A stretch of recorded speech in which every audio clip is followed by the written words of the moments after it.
Hey guys, Marcus here with Megastar Financial. I've been getting a lot of questions lately, and so I thought I'd answer all of them, as many as I can, in one video. So a lot of people are concerned about current transactions. How are we going to close considering the current environment with coronavirus, COVID-19? So a couple things. First of all, right now it's actually business as usual. Nothing has been affected. We're still closing. Everything has been going as planned. Even if we went into lockdown, real estate is considered an essential service, so we would still be able to close. Of course, title companies are going to be rolling out their own guidelines, safety guidelines, and how exactly they're going to be doing closings, but the closings will continue to happen. So some people have asked me about e-closings, and this is something that Minnesota, the state of Minnesota does allow for, which is not the case with every state. However, it doesn't allow it for certain pivotal documents like the mortgage and the note, etc., which have to be witnessed by a title closer, by a notary. So you would still have to physically meet anyway. But like I said, none of that really is going to happen since real estate is considered an essential service. Probably won't be needing that. Even if we did need it, it would only help a little bit. Another question I get, this is a good one. Appraisals. Okay, so typically an appraiser will inspect the house. They'll physically come into the house, and this could be a problem. AMCs, appraisal management companies, and appraisers themselves are going to have some say in this, right? They don't want their employees or themselves getting sick or being in danger. And then there's homeowners who don't want to be in danger either. So Fannie Mae's actually rolled out some additional guidelines that allow for desk reviews, especially in the case of purchases where there's MLS data available, photos, everything like that. And then for refinances, that is not going to be the case for cash out refinances. Okay, so those are going to still require a full appraiser where the appraiser comes into the house. This is going to be up to the appraiser and up to the homeowner. But as far as purchases go and rate term refinances, those may not be affected at all, especially because in a lot of cases where there's a lot of equity or there's a good amount of down payment, we're getting a lot of property inspection waivers, which means an appraisal is not required. I've gotten this both on a couple refinances recently, but then also on a purchase. So it may not even be a question. VVOEs, okay, variable verifications of employment. Okay, this is a very savvy question because a lot of you don't know this, but in fact, lenders are required to verbally verify employment of a borrower within 10 days before close. So 10 days or less, they have to verify this employment.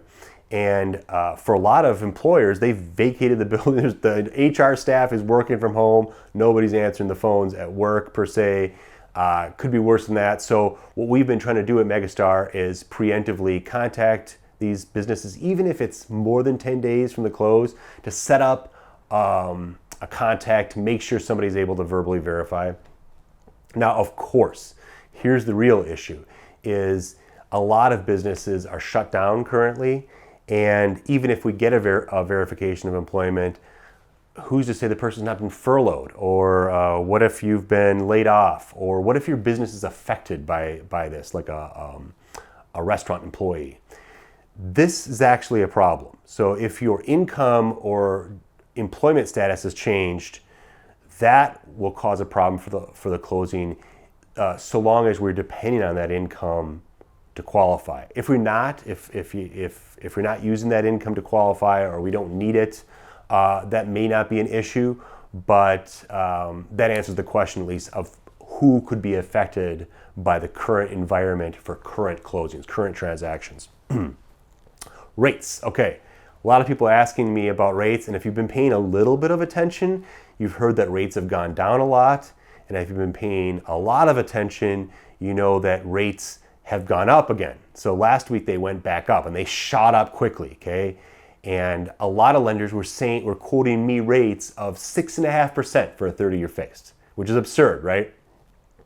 That only happened, however, because so many people locked in their refinance rates that it created an oversupply on Wall Street. So when lenders when lenders get all these locks, they bundle everything up into a mortgage-backed security and sell it on Wall Street. Okay, this needs to happen in order for them to be able to lock more people. Well, if Wall Street doesn't have enough demand to buy all these mortgage-backed securities, it creates a huge bottleneck. And so now the lenders don't want to lend. In fact, that's why they were quoting their rates at 6.5% to stop business from coming in, which is crazy. That normally does not. Most businesses want more business, right? They're never going to turn away business unless it's in this case. And since then, the federal government has actually come in themselves and they're helping buy a lot of these mortgage-backed securities that were bottlenecking.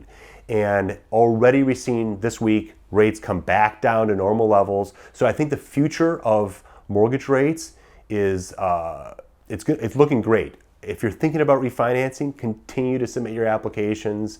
I think there's a lot of opportunity there. So the future of rates look great. Okay, last question. People were asking me about if things are subject to change. Well, of course they're subject to change. This is an unprecedented situation. And of course, I may be making another video here in the near future talking about the state of real estate. But hopefully this video answers a lot of the burning questions you may have right now. Again, this is Marcus with Megastar Financial. Hopefully this video was helpful.